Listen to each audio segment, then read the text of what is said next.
So I'm glad you mentioned costs because that's really one of the questions I have is that if I invest in this website, how much are we talking about here? I mean, how many loaves of bread do I have to sell in order to get myself a website? That's the second question that everyone asks me. How many loaves of bread am I going to have to sell? No, people always ask because once they realize that you can do something for them, they want to know if it's if it's feasible for them within their budget. Nobody, especially these days, has an unlimited budget. That's just we all have to work as service providers. We all have to work within our clients' budgets, or there's no basis for business. So cost for sites varies enormously. Okay, there's and we've all seen as visitors to websites extremely simple sites and extremely expensive sites, and really the variance comes down to just a few factors. In the end, it's all about time, how much time that company or that vendor or that freelancer or that software maker put into the tool, put into the service that you're using to put the site together. And there's no materials, it's pixels and it's code, so no one has to order more code to build you a new site. So that time is really determined by two main factors. One is the programmed features. How much programming is it going to take to go into this site? That's a much bigger determiner of cost than design time.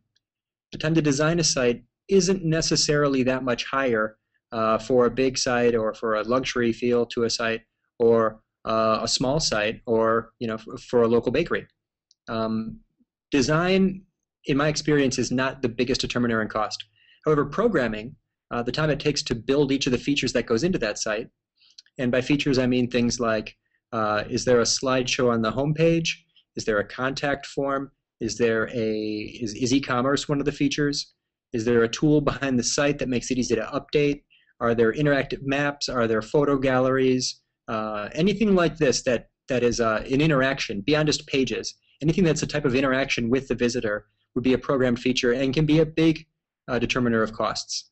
So those kinds of things are, you can look at a car site and you can see a 3D car that you can change the color and spin it around. Somebody spent a ton of time building that tool.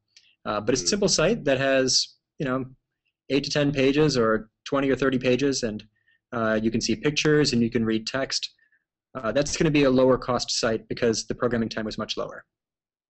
So give me a range here. For a site like my bakery where I probably need a photo gallery, but other than that, it's mostly just text and a map to help people get here. What sort of ballpark range am I talking about? Well, it's going to vary depending on market, but here's my best guess and my personal impression of price ranges for the Chicago web design market. There are companies and freelancers that use very simple off-the-shelf tools.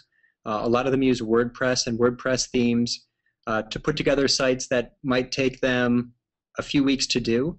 And the cost range for those could be as low, realistically, probably not lower than $1,500 to $2,000, up to maybe $4,000 or $5,000 range for simple sites done by very small teams or individuals. And that should include all the design and programming and guidance for you as the business owner to put together the content. Most of these scenarios, they're going to need you to provide the content more than just the hours of business. They might need text from you to put on the About Us page, for example. The next level up would be a company like Orbit. There's a lot of businesses who are kind of in the middle tier, and we have larger teams and have deeper capabilities. We set design expectations higher.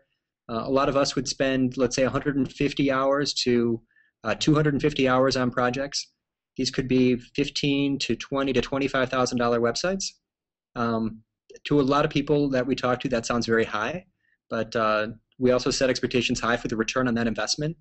And smart companies wouldn't take on a client if they didn't think that there would be a return on that investment. We're always cautious to go into almost a partnership, take on a new client without knowing if that's going to make sense for them. That obviously wouldn't be good for them and therefore not good for us in the long run. Then the top tier, this is less relevant to you in this case, but there are certainly advertising agencies, some of which outsource their work to companies like ours.